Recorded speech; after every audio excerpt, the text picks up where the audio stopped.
Hey, what's up guys, it's Fon Shui and welcome to a brand new video. I hope everyone enjoyed the holidays and spent time with loved ones. As you can already see, I've been grinding Red Dead Online a bit and I bought some cool high level clothes, as well as a brand new horse. A big difference from the old newbie horse and clothes I had in my settings video.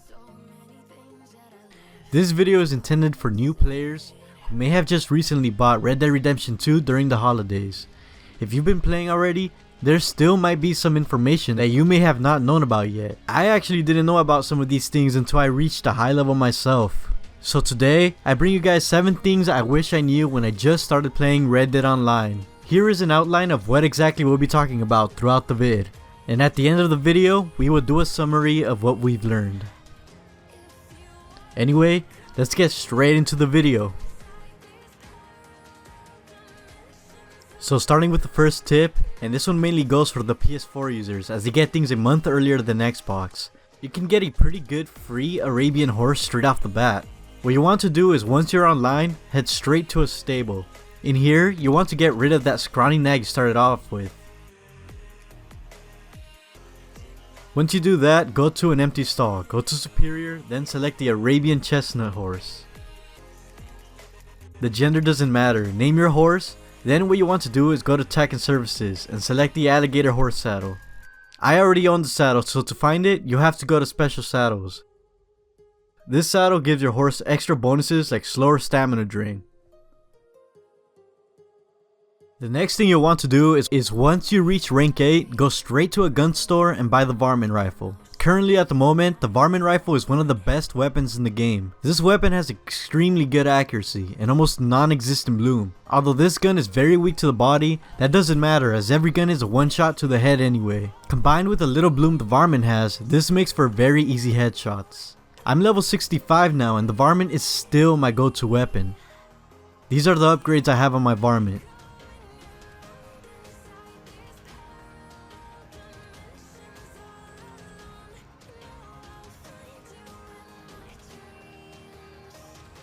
I have no scope on it as the range on my Varmint is maxed anyway, and the scope only messes with you in the long run. The radar in game requires you to double press down on the D-pad to extend it. Double pressing down also equips the long scope on the Varmint, which will in turn cancel your auto aim.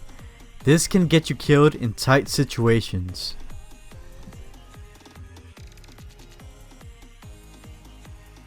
Although the Varmint is a very nice weapon to use, this doesn't mean every other weapon is now useless. Shotguns, for example, are very nice to use in close quarter combat. They are usually a one-shot kill to the body, so you don't even need to do that extra aiming to the head to kill someone. Just aim and shoot. I recommend you guys do not buy the repeating shotgun. Although it sounds nice and appealing, it's actually much slower to shoot compared to other shotguns and isn't exactly a one-shot kill, speaking from experience. Some shotguns I recommend are the semi-auto shotgun, the pump shotgun, and my personal favorite, the dual-wield sawed-off shotguns. The dual-wield sawed-offs are very strong and almost always one-shot kill people for me. Before you can get your hands on dual-wield weapons though, you must first reach level 25 in order to gain access to the offhand holster. Deadeye and abilities are something that you shouldn't ignore in Red Dead Online. They are some of the most useful things you can invest in, and they will make you an absolute monster in PvP. What Deadeye does is gives you special perks. It also removes any bloom from any weapon, letting you get extremely easy headshots. Just watch.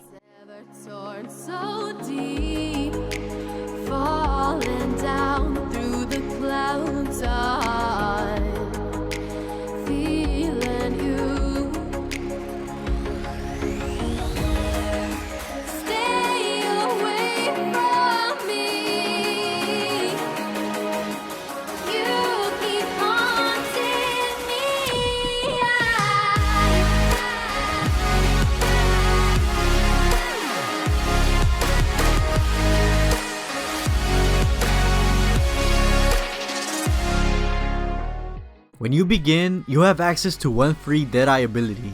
When you level up, you'll have access to up to 3 passive cards. For the main ability, do not get Painted Black.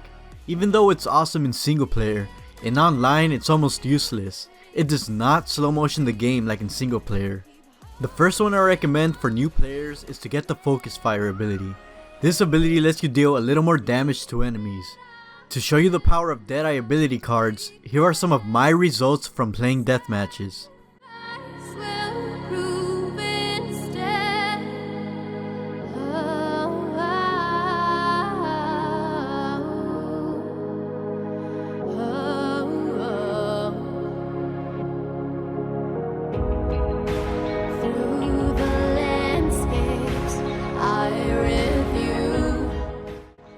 Thanks to my Deadeye abilities, I very rarely die, and I get a ton of kills. I dominate pretty much every single Showdown match I play. If you guys would like to know exactly which Deadeye abilities I use, I can make a video all about it. I can explain what the very best abilities are. For this though, I'll have to ask for at least 1,000 likes. 1,000 likes may be a lot, but what I will reveal in that video will in fact turn even the biggest noob into an absolute savage in PvP. I kind of don't want to release a video like that if I'm being real. I enjoy too much being the best player and dominating every showdown by myself. This is information that the pros do not want you to know about. I will make the sacrifice though and reveal the secrets if this video gets 1,000 likes. This is something I'm a bit embarrassed to not know about until I reached rank 60. I had about 10 treasure maps just sitting in my post office collecting dust, not knowing what they give you. I thought treasure maps are going to give you trash like the first one you did in the tutorial, but boy was I wrong. Treasure maps are mini quests you can do that gives you anywhere from $60 through $200 and gold nuggets. You get a treasure map for every 5 levels and they really only take about 5 minutes to complete. To start one, visit any post office, collect them, and open your satchel and view the map. Head to the spot in the map. When you're at the yellow treasure spot, what you'll want to do is turn the vibration on in your settings. This is now basically a game of hot and cold. Run around the yellow area until you find your controller vibrating. The closer you are to the treasure, the more your controller vibrates. Once it starts vibrating hard, press L3 and R3 to activate Eagle Eye and to locate the yellow aura. This is where your treasure will be.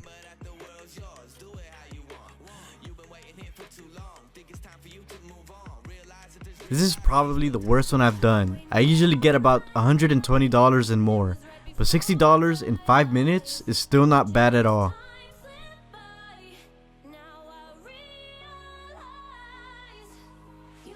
So after a bit of research, I learned that fishing is the best method to level up your health. I've also learned where the best fishing spot is for maximum XP, which I will show you in a bit. First things first, you will need to buy a fishing rod. You'll also want to buy some crickets and worms to use as bait. Lures used to be useful, but for some reason they seem glitched. I can never get a fish to bite with them. Once you've bought your rod and bait, you'll want to mark this exact spot on the map between Strawberry and Valentine. The spot looks like a little hook. Once here, make sure to keep your vibration on in your settings. This way you can feel when a fish is biting. In this spot, you'll mostly find salmon fish. Each salmon gives 20 health XP. You will regularly catch a salmon here every minute. Fishing is very easy to do and you can even AFK it. At least that's what I did. I set up some videos to watch while I let the vibration on the controller do all the work. Once you've caught 10 salmon, which should take you between 7 to 10 minutes, you can choose to throw the fish back and continue fishing, or you can head to the butcher and sell your salmon. 10 salmon will get you $25 and you can rinse and repeat until you're pleased. Before I stop talking about fishing, I would like to give a quick shout out to iFlash Gaming for recommending me this spot. This is the best spot I used, and he has even more spots if you guys would like to check them out. He can even show you how to make money with fishing. You can find his channel down in the description below. And finally, for the last tip, we have one of the best money making methods and fastest way to rank up in the game, the Showdown series large. This is where I make my big bucks. I make a little more than $200 an hour in this mode because I win almost every single match. For any beginner though, you can definitely make at least $130 or more an hour. This mode is much better than the 16 player one. To do well, all you really need is your varmint rifle you purchased, and you're good to go. I recommend you grind this mode until you have enough to buy a shotgun of your choice. Then, continue grinding until you can purchase passive ability Deadeye cards, and eventually max them out. Having the best Deadeye perks will make you almost unbeatable, which will in turn raise your profits per hour. Once again, I will say, if you want to know what the best Deadeye ability cards are, I'm going to have to ask for at least 1,000 likes. Also, if you would like to see an analysis on the Showdown series large, as well as some PvP footage from me, check out my Showdown series large analysis video. You can find it in the card above as well as in the description. Well, that pretty much covers everything that I wish I knew when I first started. This is also basically a guide to get you started in Red Dead Online. I hope you all learned something new today, and if you enjoyed the video, please make sure to drop a like. If you wish to support me and my channel, make sure to subscribe as well as hit the notification bell to be alerted on new videos. Thank you all for watching. My next video will be a new GTA montage featuring my most amazing kills I have ever gotten, coming out before the end of the year. I hope you guys look forward to that one, as it will be my best RNG video I have ever made. I'll see you all very soon. Peace out.